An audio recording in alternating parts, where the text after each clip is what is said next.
Welcome to Boston University's Conversations in the Arts and Ideas. This is a series that brings artists, writers, performers, and public speakers to campus for public conversations on topics of essential relevance to human values and creativity. I'm James Johnson.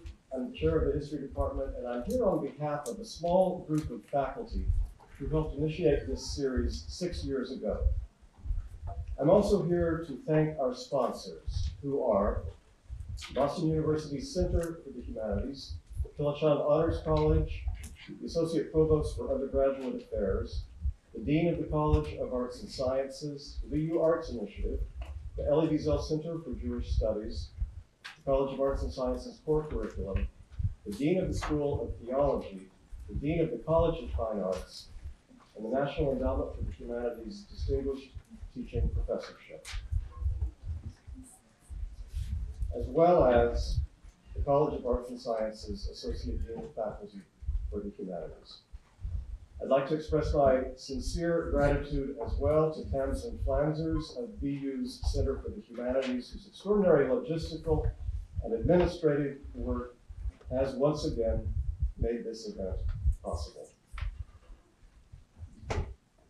We are thankful for these planners and sponsors who share the conviction that the arts and humanities are an essential presence, not just in universities, but in the civic and national conversations about our defining beliefs and values, about ethics and questions of justice, and about imagination and human possibility.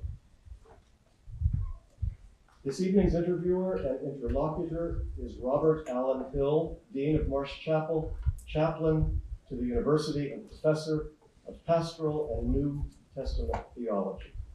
Dean Hill is a writer. He's published 17 books, from the Gospel of John to covering Gnosticism. These books include essays drawn from over 45 years of delivering weekly sermons. Dean Hill is also a reader. And in a recent sermon on St. Augustine at a reading, he said, "How we read is how we think is how we act, and how we act is who we are." Introducing our guest tonight is Susan Mazurki, the William Arrowsmith Professor in the Humanities and Director of Boston University's Center for the Humanities. She teaches and writes widely on American literature, society, and culture. She has written on Nathaniel Hawthorne, Theodore Dreiser, and Henry James. She's also written books on sacrifice in American literature and the rise of print culture during the Civil War and World War I. Her recent book, Brando's Smile, His Life, Thought, and Word, has received widespread acclaim. Professor Mazurki.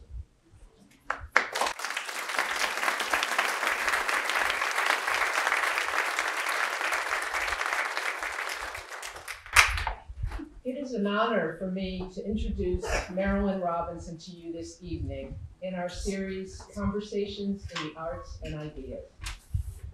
She is one of the great writers of the American literary tradition, acclaimed for her award-winning fiction and criticism, with honorary degrees from numerous institutions, including Yale and Oxford.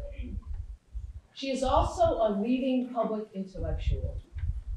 Rowan Williams, Archbishop of Canterbury, called her, quote, "one of the world's most compelling English-speaking novelists, whose perspective we urgently need to attend to in both church and society today."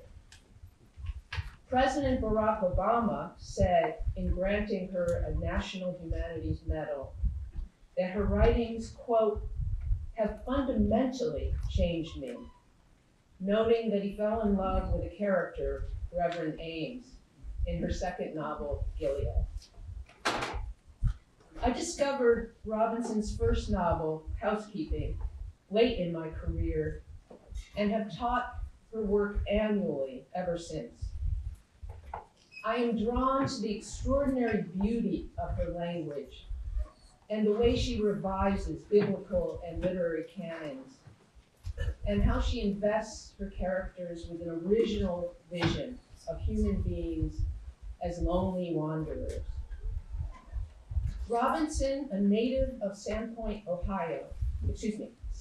Idaho, earned a BA from Brown University in 1966 and a PhD in English from the University of Washington in 1977.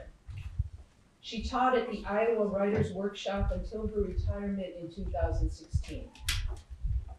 The author of 5 widely admired novels, she has also published many works of nonfiction.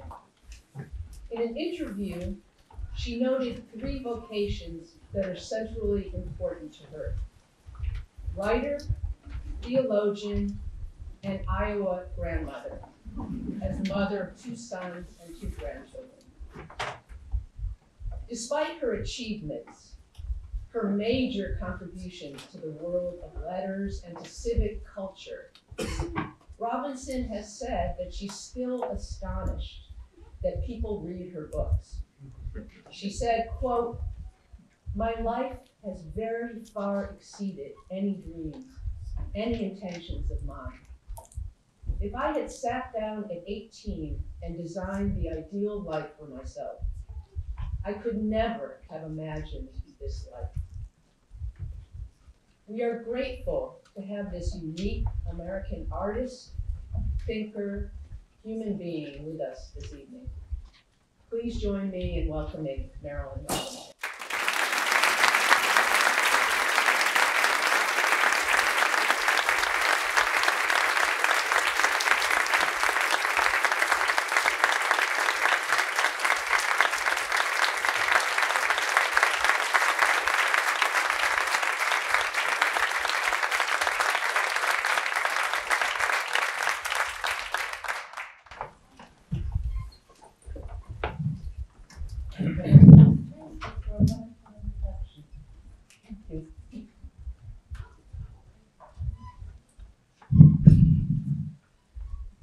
We are so happy, so delighted, so pleased to have you here. Thank you. And you can see it and feel it in the room, and both in the front and right here.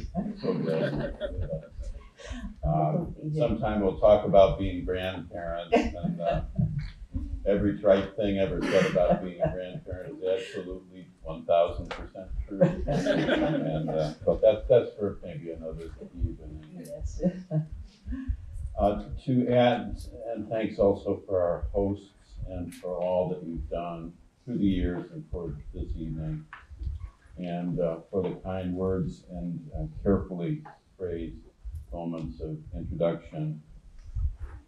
I would just add 2 or 3 sentences because I'm moved to do so, and I don't think I could get into the rest of it without saying so or engaging. I'm so grateful for your sense of the eternal, your rendering of John Calvin, your prophetic defense of wonder in our time, your unwillingness to buy some of the cheap goods of a culture that languishes in the doldrums of a pervasive malaise at its worst, but we'll get toward that later. Your celebration of the quiet life of pastoral ministry, of providential grace, and of the deeps of love. All these human gifts we greatly appreciate and gratefully receive from you, especially your sense of the extraordinary within the ordinary, which inspires so many avid and grateful readers, of which number I am happily one. So, we can go any direction you want. I have some questions that we'll put before you, but feel free to. I probably will wander off. Don't worry. Excellent. That's the way we want to be. So, I'm going to begin with place or topography, geography, if you will. You have lived in different places. You were from Idaho originally, Yes. and lived here in New England for a time of studying, and then have currently are on the West Coast, but have been in Iowa for quite a while.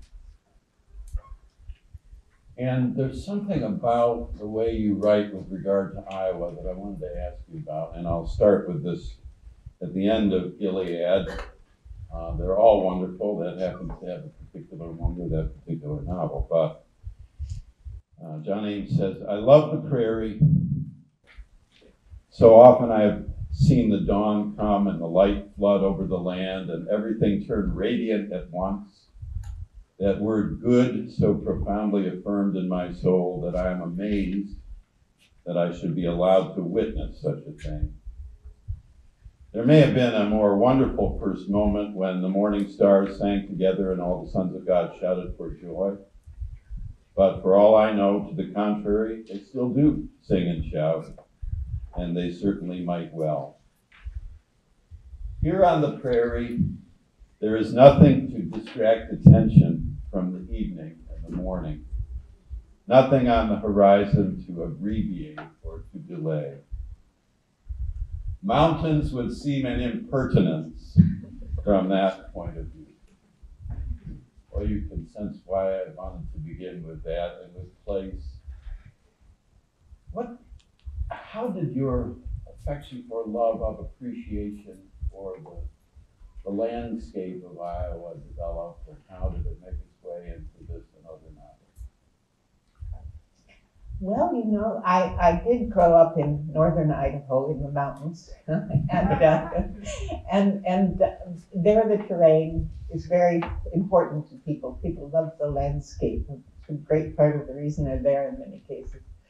But then when I went to college at Brown and became acquainted with the need to find aesthetics of other landscapes, you know, not difficult in Western Massachusetts actually. It just invites admiration. But then I went to Iowa to teach in a workshop, and I didn't know how to see that landscape. It was, you know, it has none of the features that Americans are more or less conditioned to admire, you know.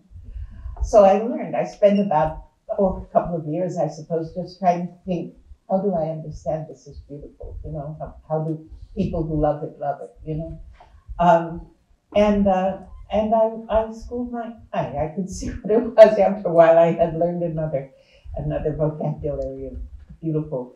And you know, I think one of the things that is an important part of human life, basically, is to find out how to love the world in the place where you find yourself. You know, and if you go into another part of the world and see that world, you know, because it's all unbelievably spectacular against the standards of, you know, what we know about the universe, for example, you know. I mean, there was a great element actually of accident in my being in Iowa. It's because one program was there, which is, of course, wonderful. I thought, then I studied the history of the place, and it has a wonderful history of abolitionism, very enlightened activism of all kinds, and the establishment of many colleges and universities and so on in that sort of characteristic Middle Western way. I have to say now that they have an absolutely terrible legislature, and virtually everything that I have admired about Iowa has simply been snatched out by the roots, as far as I can tell. It's as if they took my list. and you know, that's a lesson for me. I thought perhaps there were certain kinds of traditions, very humane, very enlightened traditions, that were sort of, you know, implanted in the soil of a place, so that there was a legitimacy in looking at the prairie and seeing what the prairie at its best had produced as a culture, civilization. Now I have that to rethink, frankly.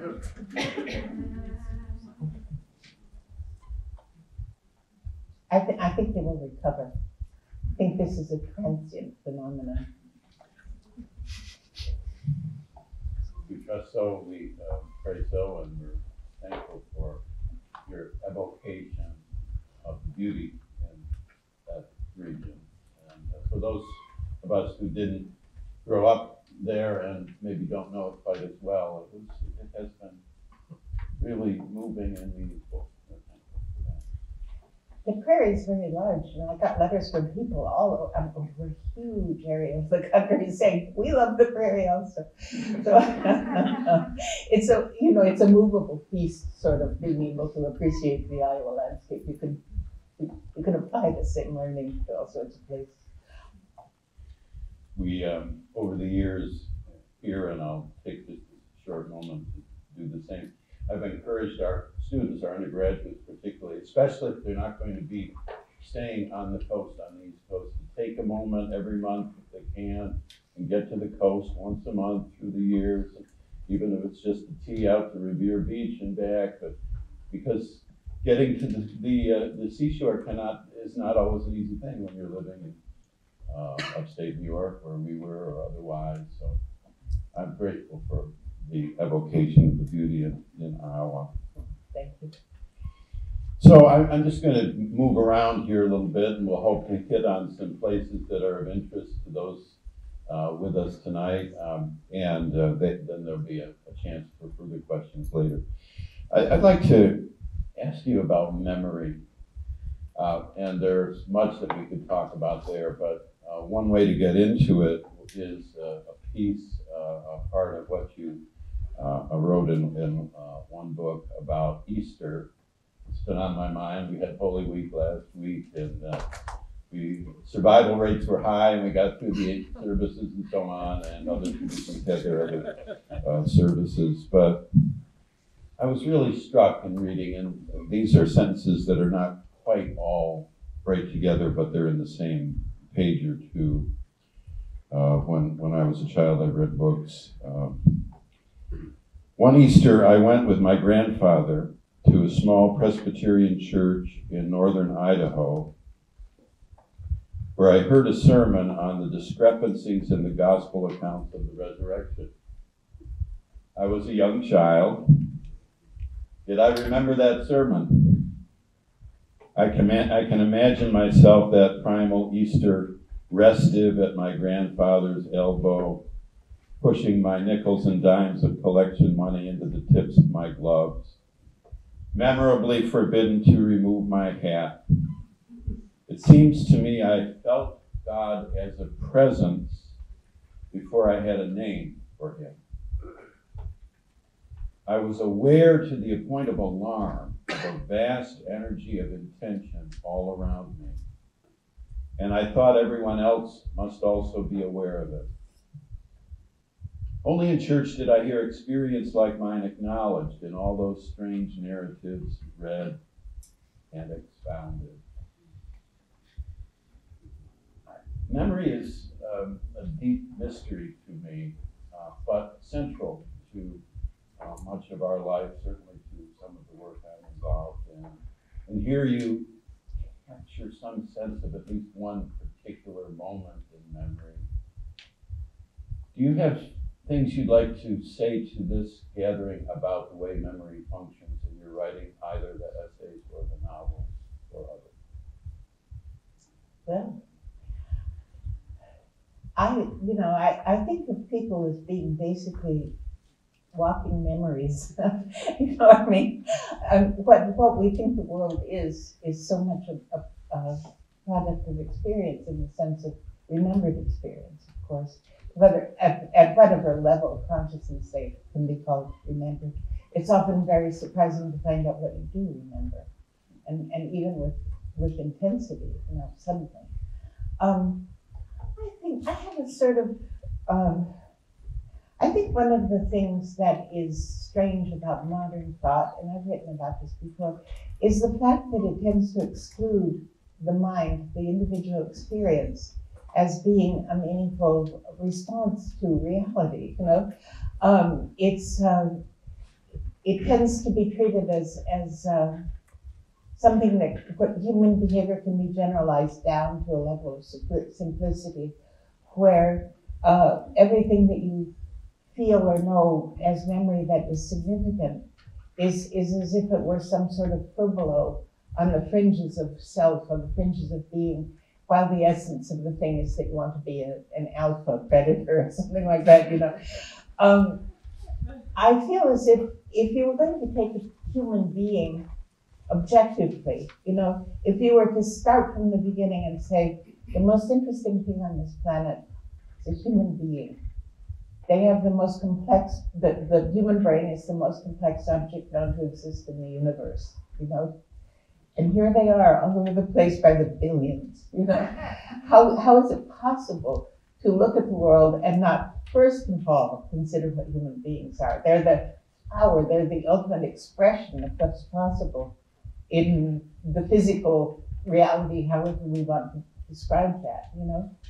So, I mean, that's amazing, but one of the things that it does, that this amazing thing that we have here does is this, it deploys memory, you know. In the first place, in order to make the world recognizable, it's for learning and so on. But it's also to make the life of the individual so much richer, so much fuller than his life could be if it were defined in the terms that the sciences, and I'm not talking about physics or anything, I'm talking about these things I consider not respectable science, but that's me. But you know, we're sort of given life over and over and over again in the fact that we have, we bring memory with us. We bring with us whatever we have in terms of interpretation of emotional experience and so on. You know, what does it feel like to love somebody? You know, things like this that have very little utilitarian basis. And in the same way that the hypertrophic brain, you know, the brain is more wonderful than we can possibly account for. This is one aspect of being human. Then another aspect of being human is what it can do. Memory being a huge part of it. Memory being the experience of life that accompanies us after it has ended and so on. You know, that's how I think of human beings culturally. You know, what did your culture give you that allows you to find meaning or find beauty or whatever? You know, different in every case. Beautiful collectively and very beautiful individually. You know, so I think of people. That's what I think of. You know, that's my essential person. So we say. All of these could go for the whole evening, so we'll just move from one to the other and enjoy the moments that we have with the different questions and topics. This one is conversation. Here we are in conversation. Speaking of wonders and marvels and miracles. We were talking before coming out front here, just remembering that Boston University is historically Methodist, so founded in 1839, and that movement came alive through the work of John Wesley, who, among other things, identified conversation as a means of grace. So he listed prayer and sacrament and scripture and fasting, by that he meant exercise, and conversation as a means of grace, and that's not unlike or foreign to or far from what we're doing right now. And I just thought I'd ask you a little bit. You wrote at one point, what should we call the presiding intelligence that orchestrates the decision to speak as a moment requires? What governs the inflections that make any utterance unmistakably the words of one speaker in this whole language-saturated world? So just an invitation to any reflection or rumination on your part about how you think about conversations, and your novels are so full of them and rich in them. So gracious and startling are these conversations that you've written about. Any words of wisdom for us about conversation itself? You know, it's a wonderful thing. No, it's very valuable. I mean, and you know, I think that our conversations tend to be too adversarial in many cases. You know, that we're rather than enjoying the fact of an interchange with another amazing human mind, we are perhaps carrying the the flotsam and jetsam of pre-received thinking into our conversations. Perhaps that's inevitable. Perhaps it's always true. I think. One of the things that's sort of wonderful about your tradition and my tradition, you know, is that they came into the world when words were so important, you know, when the impress of the printing press was still so powerful, you know, and literacy was something that was expanding continuously in the population with all kinds of lovely consequences. But and preaching and public speaking were enormously valued as being really, you know, fountains of truth, you know. And I think that those kind of cultural elements developed a habit of ambitious, conscientious use of language, you know, in intercourse just among people. I think that there's a way in which, you know, the media have siphoned off the energy that would otherwise go into conversation. That's where we pick up attitudes that are prepackaged for us in a certain sense. And when in fact everything needs to be rearticulated frequently in order to, you know, to be alive. But I think that, you know, we're fortunate in the fact that in the high period, as I see it, of theology, the word was thought of so much as spoken, whether from a pulpit or in a group. And they wrote it down. You know, one of the things that, I mean, if you look at the books that were produced during that period, and it's staggering. And when you think of people with a flickering lamp, you know, and a frozen inkwell, you know, but it's there. And if you are patient with the manners of an earlier time and so on, it's alive, you know. It's a great resource that, by virtue of their unbelievable labor, we have not lost, you know. In other words, I think we could improve the quality of our conversation by looking back to find out what people were saying when speaking truly was something of enormous urgency for them.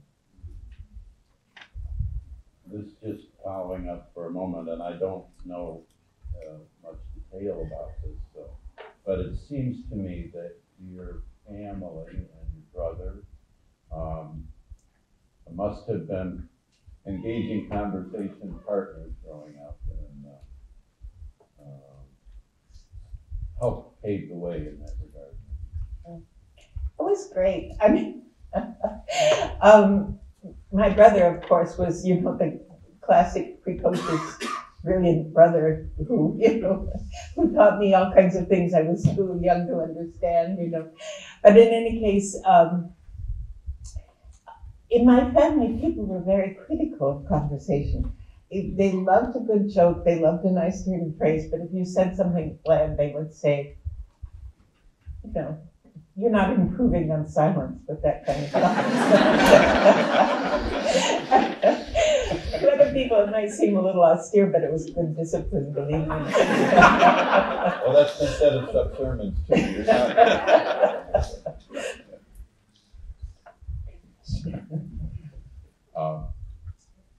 you know, maybe I could turn just a little bit, because we've mentioned Calvin and Wesley and others, toward John Calvin for a moment. And with others, I have really benefited from the light which you have shown on Calvin. We studied Calvin in New York at Union. We read the Institutes. That was a whole course, and that helped me a great deal. And when I get ready for a sermon on Sunday, most weeks, I look at the sermons of Luther to see whether he had something to say there. I look at the commentaries from Calvin, and then I look at the notes, shorter volume of Wesley, and then off we go. So, but I think probably this listenership audience would want to hear a little bit about your connection to Calvin and any thoughts you might have. I pulled just one quotation. Calvin's theology is compelled and enthralled by an overwhelming awareness of the grandeur of God. His sense of things is so overwhelmingly visual and cerebral that the other senses do not interest him. Heaven's essence for him is that it is inconceivable in the world's terms, another order of experience. Can you say a little bit about how Calvin's writing and work has been a basis for your theological imagination, which is so impressive to me as somebody who every 7 days has to come up with 2,200 words and it's very meaningful and helpful, but how did that come about for you? You know, I really don't know. I mean, my family were not, you know, terribly observant or anything like that. I had a solemn, impressive Presbyterian grandfather.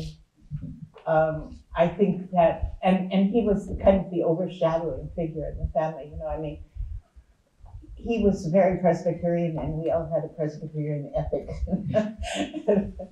But I wasn't aware of that. I wouldn't have thought of it as being any particular religious tradition. I thought that was how things were, you know.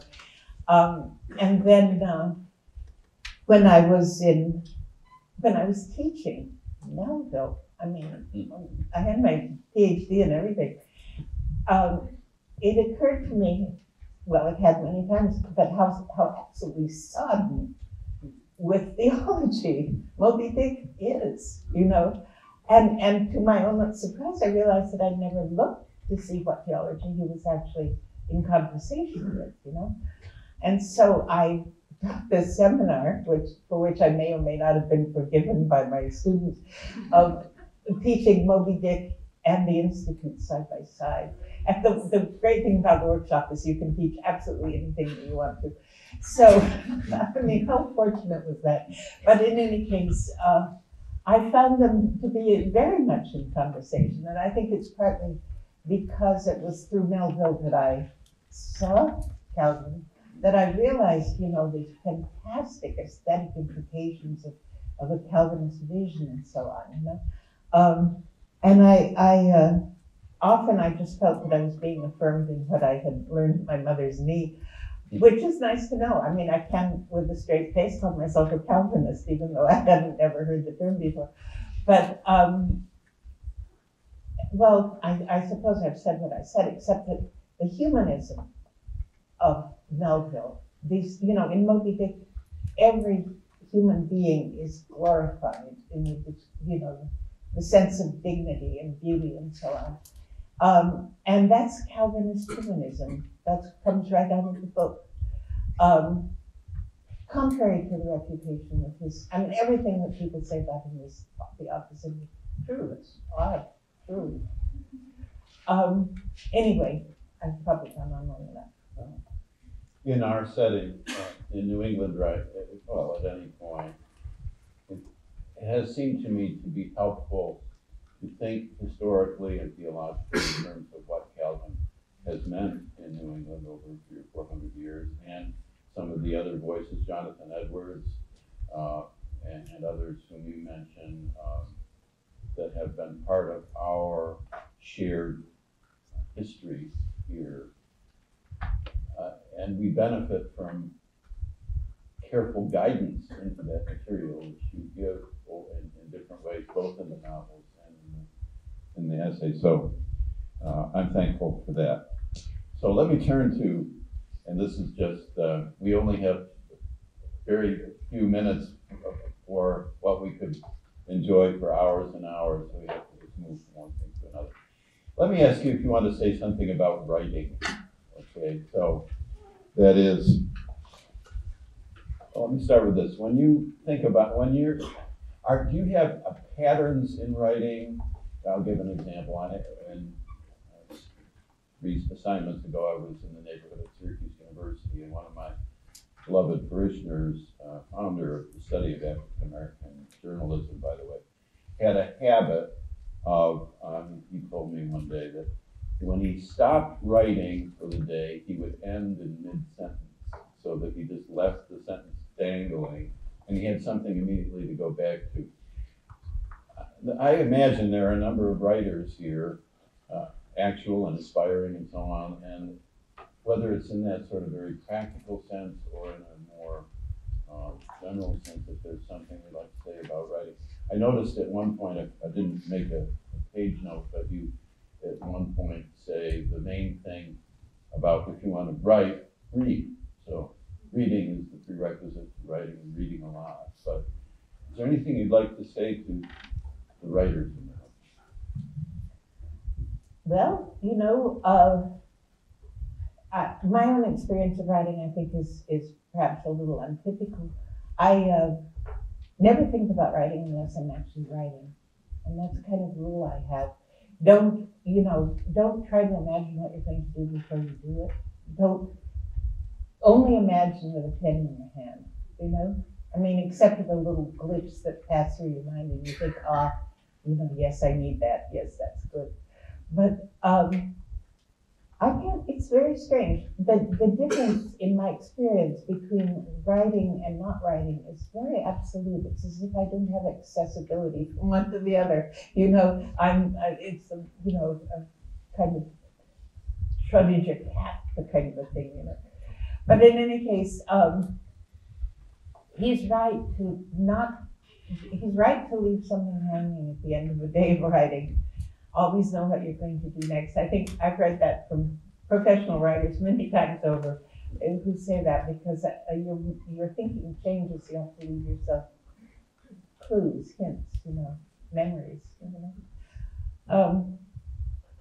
One of the things that I think is wonderful about writing is that you can be so completely individuated in doing it, if you want to, and it's essential that you should want to. You have your own testimony. You have had, by virtue of your complexity and the complexity of the world, you've had a unique experience of life. Anyone has had. And what you want to do is draw on truly what yourself can tell you, rather than trying to write, as many people do, in the contemporary style or something slightly on the edge of the contemporary style. That's derivative. It might do okay for a while, but it is not really writing, and it will keep you from exploring your strengths, which are, other people's strengths are never transmissible into your work. You have to find your own.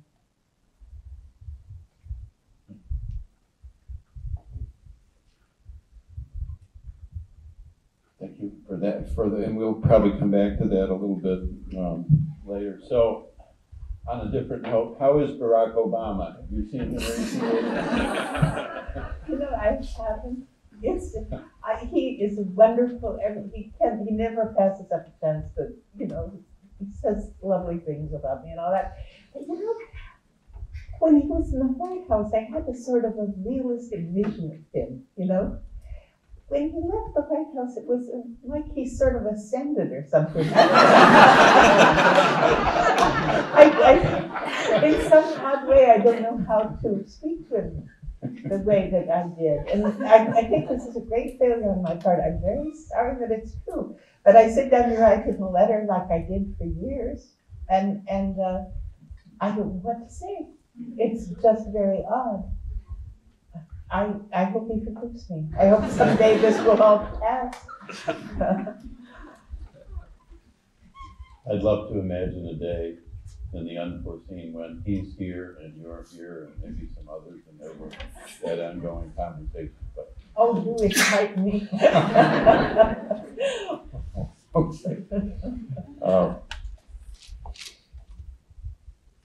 I'm curious about whether there are writers of our era whom you're following particularly closely. Maybe there aren't, or maybe from just a little bit earlier. As an example, there's a Canadian writer whose name is Alistair MacLeod, who wrote just one collection of essay stories, Island, and then one novel, No Great Mischief. His voice is quite different from yours. writers, but of something of the same era and of great power. Anyway, that's an example. I'm wondering if there are people you are following who are doing some of the same things you are. You keep asking me these embarrassing questions. Sorry. I have every right to assume that I'm following my contemporaries. The truth is that I'm not. I tend to read history. I tend to read, things that I aspire to some degree of understanding of, like books about quantum physics and so on. I like to read things that are not in the line of the things that I think about. I like other uses of language and so on. I find it more stimulating. Nothing against my contemporaries. I have the impression, actually, that we're living in a kind of a golden age, because I read other people's lovely reviews. I think, wow, so fortunate to be alive. It's a terrible thing, but there are so many hours in a day, and I do read other things and think about them and mull them over. And I need time to just sort of let my brain be, It sometimes surprises me, right? But it will come up with it if I give it some time. Thank you. I appreciate that. And coming up to the very most recent bit of writing of yours that I have seen was at the end of last year in the New York Review of Books, and an article on the theology of the present moment. Mm-hmm. And of course, given the author and given the theme, I was captivated by it. And I was grateful that it was there and that you had taken the opportunity to present. And the present, use of the word present stayed with me. And I just, we have a moment here to think about the theology of the present moment. And you've already written, maybe what you've written is all you need and want to say on that, but I would enjoy any reflections you have on that theme. That one of the sentences that stood out for me is, let there be a garden in the midst of the measureless stretches of sterility. My theology of the present moment finds the immediate will of God as act and as intention in the world we have. My theology of the present moment finds the immediate will of God as act and as intention in the world we have. Yes, well, I'm going to go on. Feel free. Just, clear your throat or something. No, really, it has seemed to me true for as long as I have read anything about the universe, and then as I read more about quantum physics, in all its popularized forms, of course, there's nothing more amazing than the fact that we have this reality, because it's not like the rest of the universe, I mean, so far as we know, and we have no reason to think otherwise, the phenomenon of life, the phenomenon of, vital atmosphere, and all these kinds of things are so atypical, that they by themselves, if you measure something by its singularity, in effect, by its departure from prevailing rules and norms, then the Earth is the center of the universe. I mean, we have nothing to compare it to.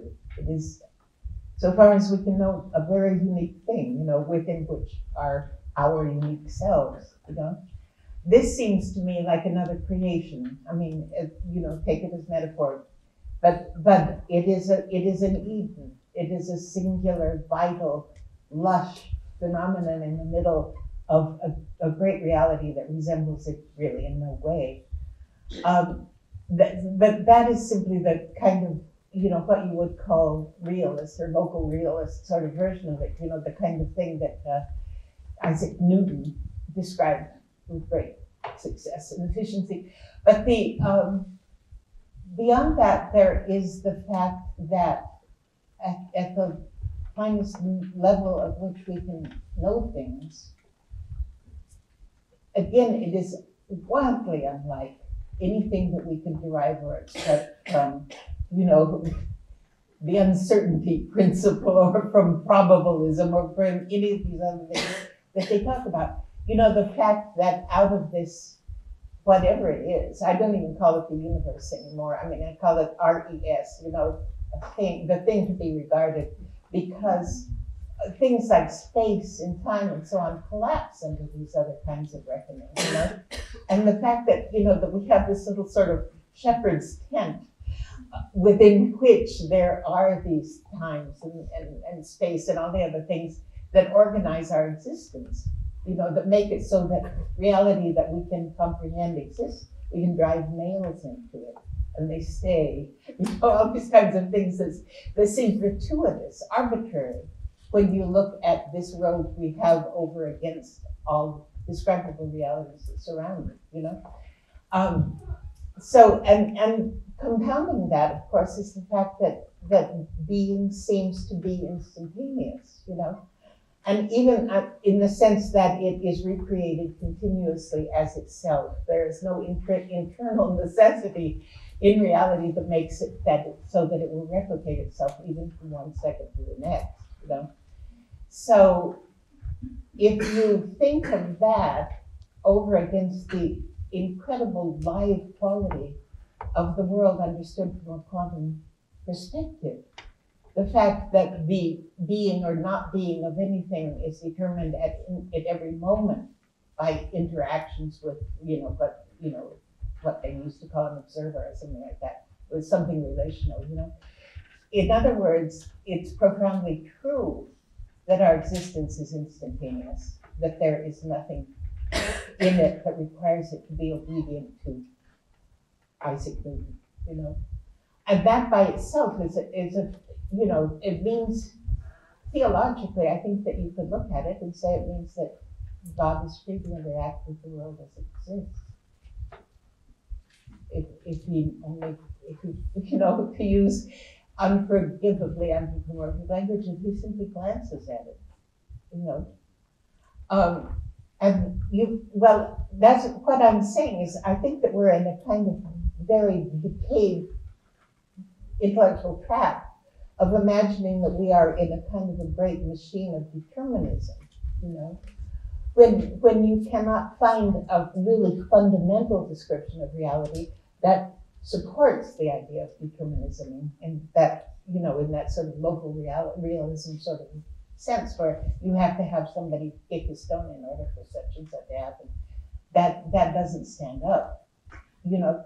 So, well, what I mean is that we have ceded great territories of thought to the idea of a basically determinist universe. And that is not feasible anymore. We know better than to think that way. We haven't figured out how else to think, you know.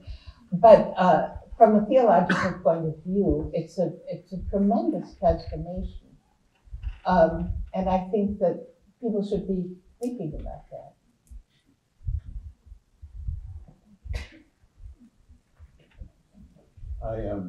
I recommend the article in the New York Review of Books if you haven't seen it. And so maybe we should pause here for a moment and allow some of the people in the room to ask some questions. We have microphones on either side in the front of the room, and if you'd like to begin making your way to the microphones, we'll ask some questions of Ms. Robinson. Maybe as you make your way up, I'll begin with the question. You mentioned speaking with certain vocabulary that frames our experience, in this case, determinism. And I've also read in some of your essays about the vocabulary of the sciences that dominated for 100 years, at least in the social sciences and in our own world, the language of information and data, and how that vocabulary leaves us without terms or frames to understand things fundamental to us, meaning essence and loss, why we should be kind to strangers, that sort of thing. So could you talk about language in that sense? Well, I think that, I mean, we have been entrapped in a certain kind of thinking that excludes a meaningful description of any human being. And this bothers me very much because, frankly, we are our greatest problem. This is true without question. We will, if anything ends life on this planet, it will be us, collectively and or individually, depending. And that ought to make us profoundly interested in ourselves. And the model that, the Darwinist influenced traditions of science have preferred want to see us as essentially predators, that sort of thing, of one form or another, determined to replicate ourselves by whatever means and so on. This is a description actually of ourselves in our destructive mode, isn't it? We don't honor or attempt to describe ourselves as the human beings that might do something positive and sensitive and realistic, really, in terms of our known effect on the world.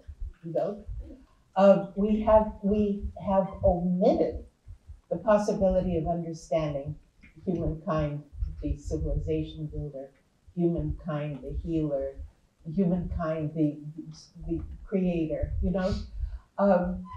And I think that it's a definite loss to the culture, loss to the world, that we have no way to understand ourselves as being potentially suitable to being described in those terms, or honoring other people as themselves being described in those terms. People love what they would consider a hard truth, So they insist on the hard truth that we're going to hell in a handbasket, which really overdetermines the result, that we will indeed do exactly that. And in the meantime, what we're doing is failing to see and also failing to realize what is most beautiful about the phenomenon of human beings on Earth. That's how I feel it. Utterly flawed vocabulary. Thank you. So, is this working?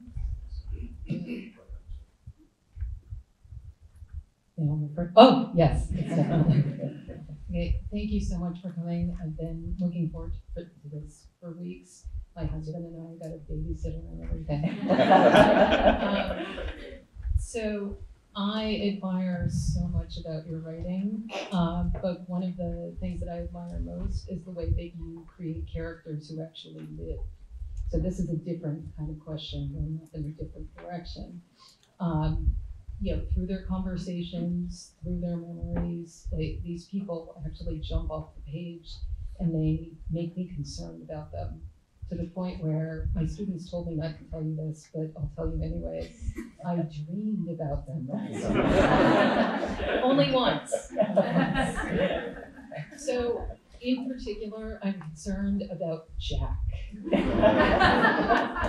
And I was just wondering if you were thinking about, I read somewhere that you've heard voices that you then started to put into paper. You heard John Ames's voice in your head before you wrote Gilead. And I was wondering if these characters are still speaking to you, and if you're going to let us know what happens next.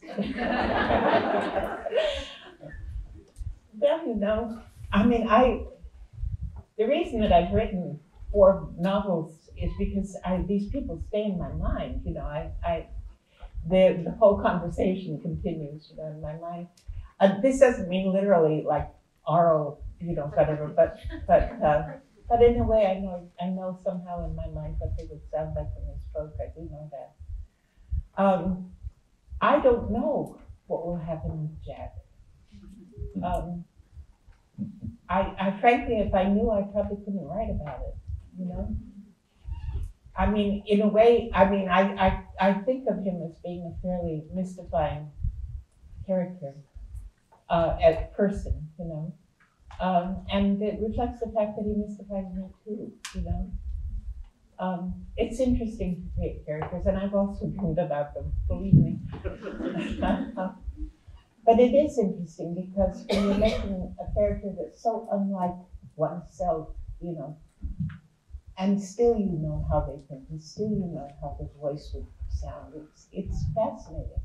And again, it's one of those things where you think, you know, where you have this brain, you have this mind, you have this unbelievable store of memory and tactile experience and so on. And you find out if you get over the threshold of conventional thinking, then you begin to realize that you can actually kind of make a human being. You know, your understanding of human beings is actually that deep, which is quite amazing. You know, but nevertheless, it's the basis of everything we collectively value, I think, that you can really know other people deeply is what it comes down to. Thank you for the question. We have a vacancy at this microphone. Whatever the other microphone is. Hi. You were speaking about the beauty of like Iowa and like the prairie earlier. I'm an Iowa native, born and raised. My dad's a farmer. I like worked in the cornfield, so I'm like well versed with the prairies as well. And like, you know, I'm now here in Boston and like you are too. So I was kind of wondering, I guess two questions. One being like, how have you found like beauty and the differences between who you are here in Boston on the coast versus who you were in Iowa? And also like, was there like a specific moment that convinced you of like the beauty of the Midwest and like the prairies? The beauty of what? Of like the landscape of the Midwest. Okay. Yeah. Well, you know, there kind of was a very specific moment. I was sitting on the front step of the house that I was living in then, and it was spring, and these tulips had come up, and they were phenomenal. You know, they're really goblets. You know, these red tulips. You know, but I was just sitting there daydreaming, and the sun came up. It was that early in the morning. And this light, it seemed as if the light came across the earth and illuminated these tulips. There were suddenly these radiant things, you know. And I thought, you know, it's a special place where dawn is so unobstructed that it can, you know, occur at your feet, basically, you know. I mean, it's a beautiful place. And you know, the prairie itself, the literal vegetation and so on, is very beautiful. But that is the moment when I thought, I'm glad I'm here, you know. And what was the other question? How have you found like the comparison of who you are here on the coast versus in the prairie, like in the Midwest? Well, you know, I mean, I grew up in Idaho. I went to Brown. That was a choice, you know what I mean? And frankly, in a certain way, I felt like a capsule of myself, you know, wandering around, you know, not obstructing anybody else's passage to be, whoever they were being, you know. I found out that there were people whose cultures and lives were very different from mine. And there are ways in which you feel like you're learning from them, and there are ways in which you feel like that's you and not me, you know. I think it's very rich. I think people are fortunate to be able to live in different environments like that.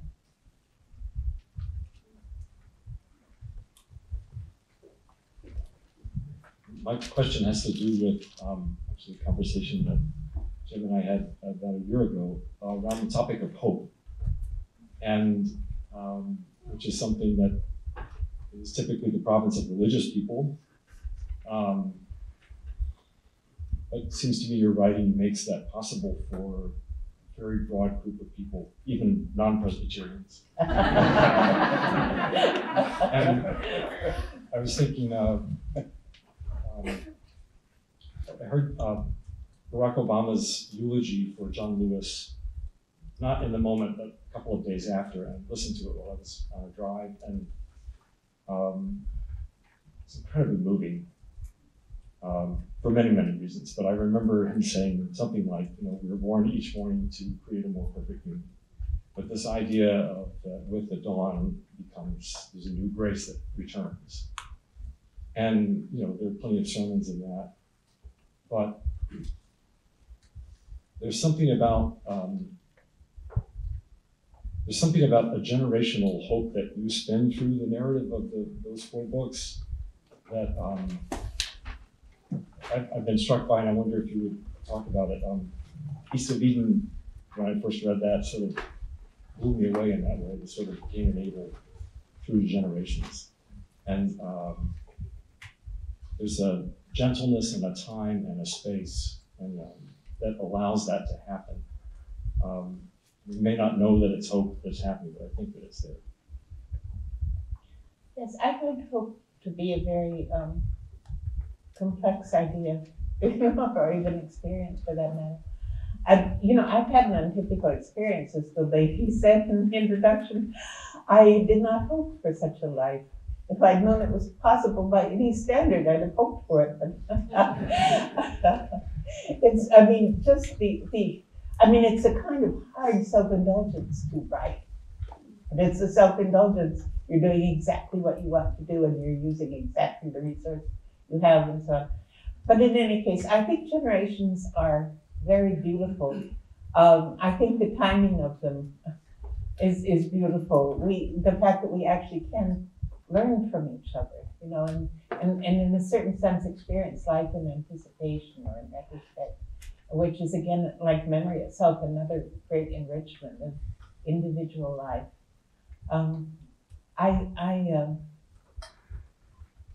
I guess that's about what I have to say. Thank you.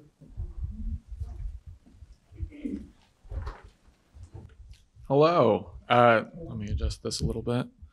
Similar to the previous speaker at this, Mike, I grew up on a farm, but on the Iowa of the East Coast, the great state of New Jersey. And it's a garden state, let me remind everyone. Beautiful. I'm pretty proud of it. Yes. I was struck by several of the things you've been saying tonight, and especially with, again, the previous speaker here, who was here talking about the beauty being found between the different versions of yourself depending on the space that you're in. And I want to tie that to what you said earlier about humans being sort of walking memories, carrying these ideas of themselves and their surroundings wherever they're going. And I wanted to hear your thoughts on how memory shapes place and how folks come to define how they understand the spaces around them through their own memories and through the sort of historical memory that's passed on from those in their community and beyond. Yes. One of the things that I have found very interesting is when you talk to people anywhere where you have the competence to talk to them about the history of the place, this is almost always welcome because we're very bad at learning about the history of most places, But people they love being told that something interesting happened in the place where they live. They really do. You're giving, it's hard to say what the gift is, but you're giving them something, that enriches the way that they see and understand, what institutions sprung up on that particular ground and so on. There's a lot of, I think that, somebody asked me about, an American voice in literature in present time, And the American voice in literature has always been, an exception taken to earlier voices in literature, Sure. There's a sort of centrifugal quality to American literature where anything understood as a norm is likely to be challenged and so on, which is a lovely thing. If we're going to be distinctive in any way, that's a good way, But I do think that we have kind of lost the sense of ourselves as a country, and we better have a sense of ourselves as a country, because what we do as a country is phenomenally important to the well-being of the entire world. We have to take responsibility for that. And we've gotten more and more regionalized in our thinking so that we don't really respect the people that are across the boundary of region, This is ridiculous. You cannot run a democracy that way, And the fact that we get entangled in these disputes and fascinated by them which compounds them and makes them more sort of absurd abstractions of themselves and so on. The country is potent out of all proportion to its size and numbers. We just have to accept that because it's a huge responsibility. It is not a boast. It is a responsibility, you know. And a part of our huge power is the fact that we are a great big country with an incredibly diverse population, you know, that have all kinds of narratives and so on behind them. This is the source of a strength that we have to be responsible in the use of. And we can't do that unless we acknowledge we are a huge country with an enormous diversity of populations and interests that we have to not alienate, not infuriate, you know? I spent half my life angry. And I realized this is not the path to the future, you know? It would be wonderful to come up with an idea of America that was not some elision, some subtraction from the actual complexity and richness of what America is, you know. But we have to be able to use that word and mean something by it, you know. It's a unique challenge in history. Nobody else has this problem in this way. There is no pattern. We have to come up with the possibility of being a country in a positive and meaningful sense out of our own resources. There are a million ways to go wrong, you know?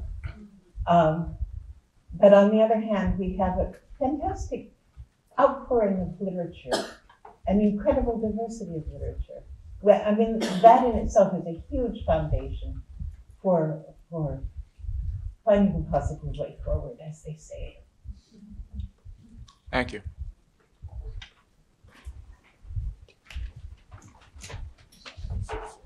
Hi. So to pivot a little bit back to sort of writing process a little, you were saying earlier that the prerequisite to writing is reading. And then when asked, what have you been reading? It's, you know, quantum physics and, you know, dare I say it, like esoteric topics. And what I found striking about that is that when I've read your novels, they're so grounded and, if you will, Newtonian. Like, you know, you observe the apple falling. It's not about, you know, photons being waves and particles at the same time. So how does that work for you in terms of translating these like huge thoughts, like these overarching principles of like what the universe is, to down to like that sort of nitty gritty reality that we see in your novels that like the woman earlier said, become these real people that we attach to. How does that translation work for you? Well, my real people are people that are created out of the full complexity of being, you know? I mean, I don't see them as being within a sort of determinist web of thinking. They might themselves feel what they are, but my understanding of them is that they proceed more freely and more richly, you know, in their minds, of course, but the mind is the thing, you know. But I don't see it, I mean, you know, the world is the world, you know, we have to live in a house and turn on the lights and so on. But as far as people thinking and being in relation to one another and so on, I see them as creatures of a universe or of emotive existence that includes something like meaningful freedom. I think character depends on that.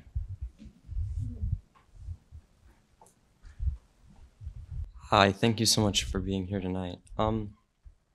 When you wrote Gilead, I think a lot of people were astounded by the richness with which your characters kind of just flowed off the page. They seemed so fully realized, and you've kind of been with these characters for roughly 20 years.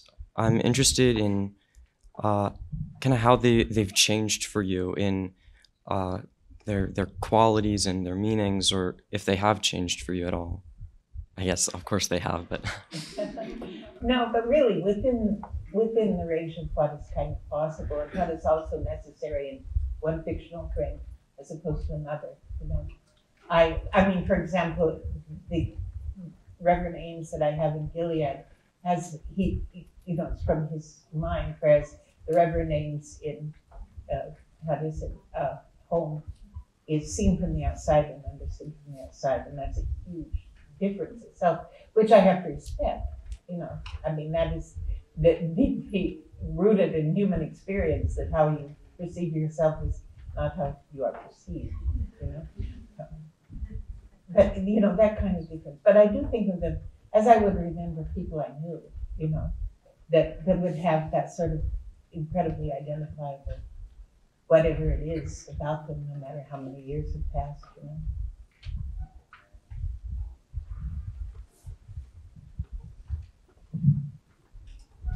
Do you ever doubt yourself as a writer? And especially when you started out, did you question, do I have what it takes? And did you just write your way through the doubts? You know, I had the very good fortune of being able to write a novel that I was certain would never be published. It's sort of, I did all kinds of things. I mean, there's almost an arrogance and all the rule breaking I did. Like every major scene occurs at night, so you can't see what's happening, you know. I was doing that intentionally.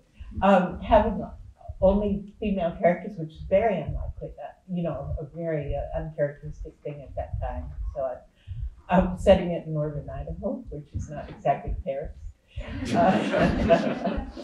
And then just filling it with all kinds of allusions to my transcendentalists whom I love so much, my contemporary writers. And I had written the whole thing, you know, and I told a friend of mine, a faculty member at UMass, that I had written a novel, and he said, "Can I see it?" And I said, "Sure," and gave it to him, and he sent it to an agent. So the first thing I know, I'm getting a letter from an agent saying, "I want to represent this book. It will be difficult to publish, but I'm happy to represent it." So I said, "Fine." So she gave it to Paris House, and they said, "We're happy to publish this book. No, it will probably not be reviewed." And it came out, and I got a review in the New York Times before the publication date by Anatole Broyard, who said, "I know no one else is going to review this book, but I will."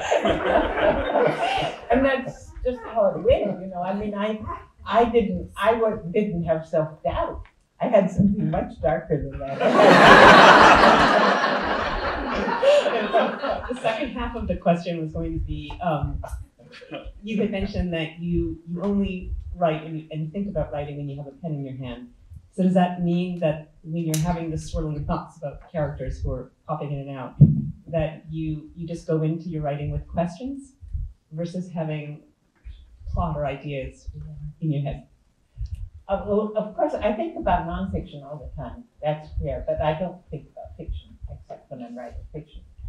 I will tell you something completely useless, which is that there's a certain sensation that I have, a certain kind of mental experience. It just feels like a kind of pressure that means I have fiction to write. Now, what are you going to do with that?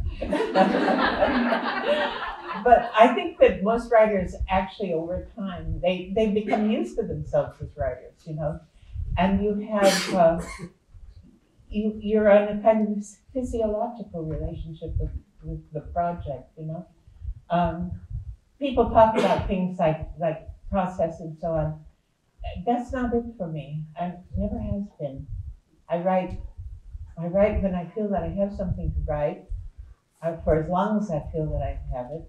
I quit when I don't have that feeling anymore, and I wait for it to return.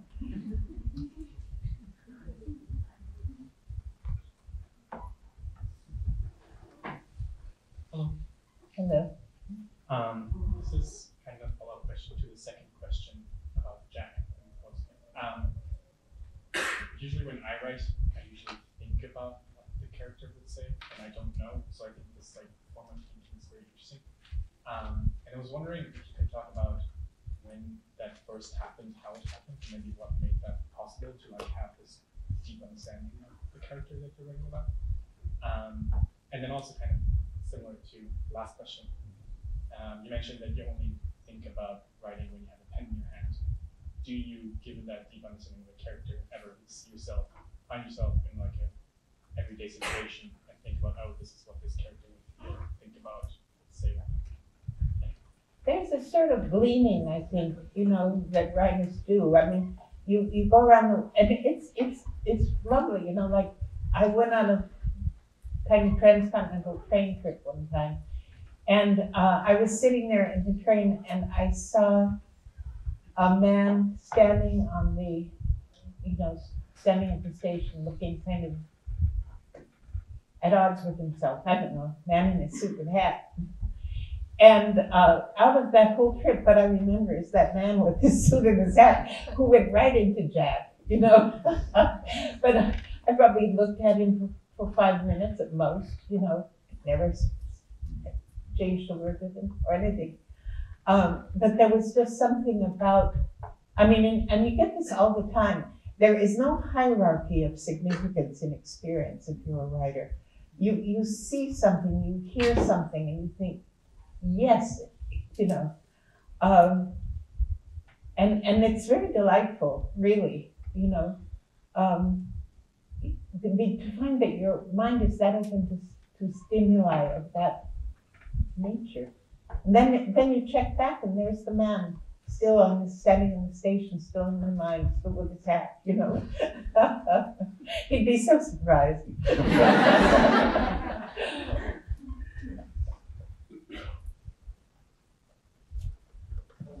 Hello. I'll start by saying I think the angry Marilynne is my favorite Marilynne, by the way. I didn't hear. The angry Marilynne, the angry writings. Mother Country. Oh yes, well there is that. I meant every word of it. Consider it your most important book. You said that at one point. I do consider it my most important book. In terms of, it has stirred a great silence. Thank you for having read my book. But on the other hand, it was my most important education. I spent years researching that book, and I read the history of economics from the beginning, etc.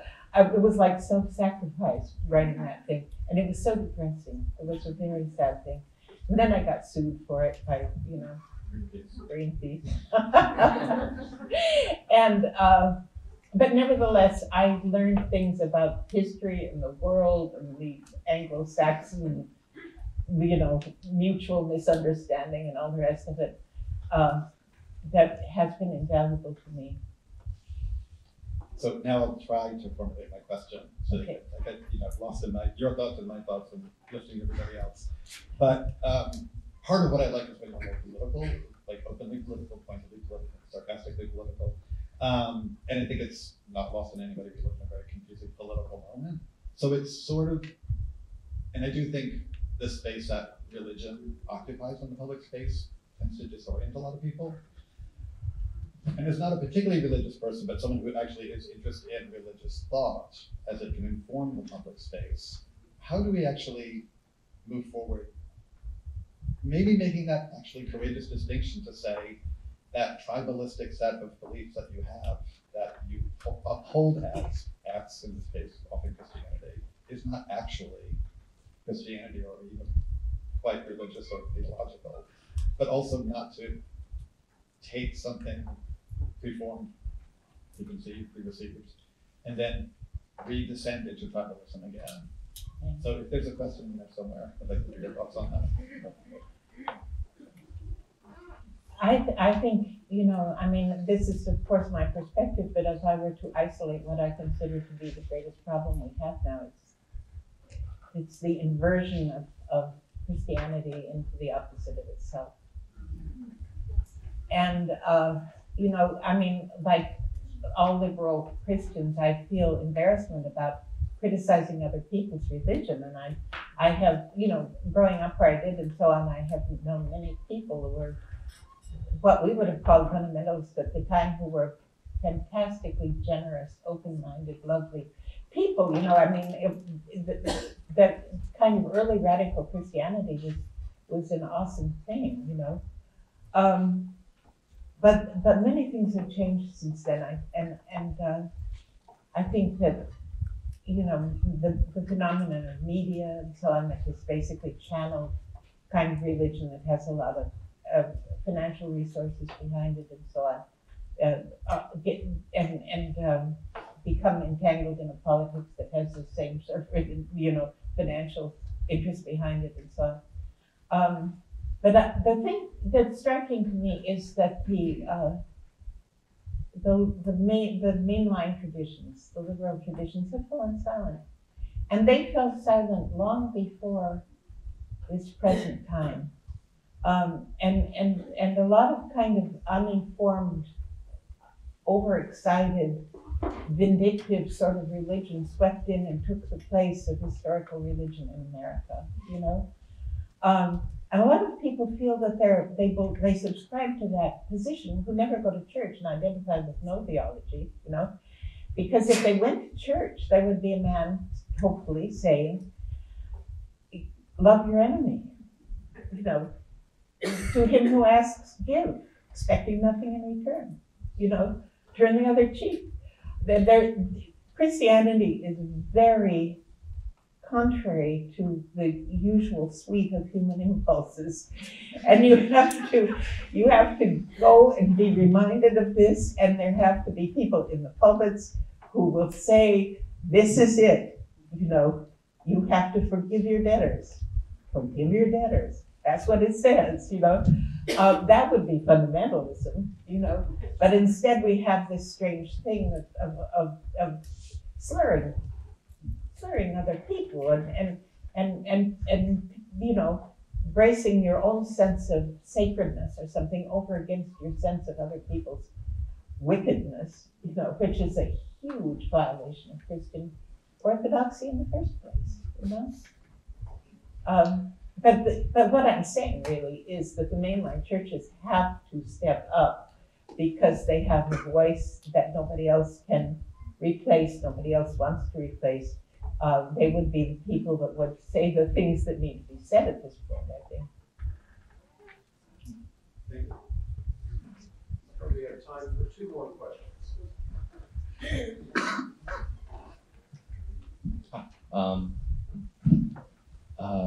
I find it continually difficult to show other people that it is okay to be kind when it feels like you should be angry. And you said that you spent half your life angry, and I wanted to know, would you say that that was a process that you mostly went through in your own head, or what could someone else say, or what could have someone said to catalyze the process? Well, you know, I spent half my life angry, but I spent 3/4 of my life by myself.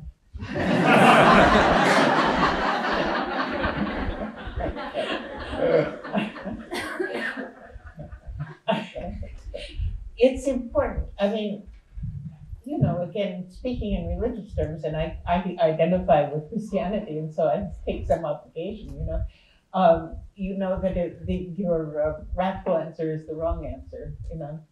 At the same time, you know, I mean, in Iowa now they're lowering the child labor age so that children, we're talking about 15-year-olds, can work in meat packing plants, even involved with dealing with toxic cleaning materials and so on.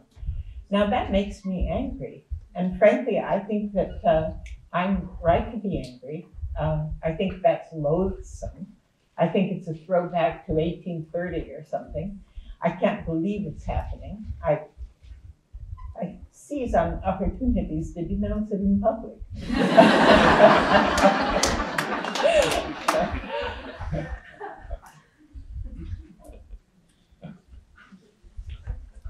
Hi, thank you so much for coming. It's been really fun hearing you talk. This is kind of going off of the question about the role of religion kind of in contemporary politics and culture.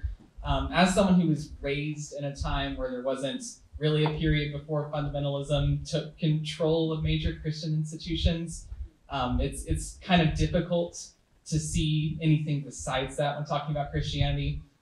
Especially, I was raised in Texas. I'm a confirmed Methodist, but a lot of the political discourse I feel like has infected views, at least mine, I think more broadly of the younger generations of religious institutions. So I guess my question, I know this probably isn't one with an easy answer, is how should young people be engaging with Christianity and theology more broadly when faced with kind of an overwhelming negative cultural environment in regards to faith and spirituality in Christianity? Well, a lot of these, what do they call them, conservative? What are they conserving? But a lot of the churches that are called by that name are losing population, especially young people, And people interpret this as a disappearance of Christianity, but what it is, I would say, is people who have other intuitions of what Christianity would be are relocating themselves outside the church or however. As I was saying before, we have a huge, huge library, archive of Christian thought. The people need to do what they did in the Reformation. Start from the beginning, re-educate themselves, talk with each other, test ideas, write things, because what has happened, as I was saying with the Me My churches, if you're silent, if you create an absence, you are not offering people an alternative.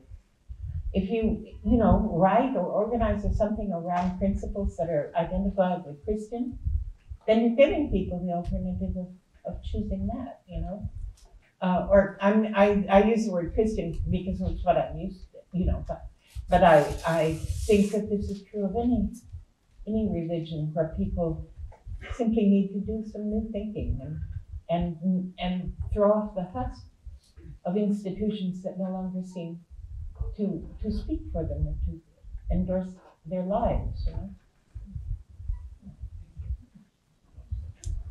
Let me say first, thanks to the questioners. These are excellent questions.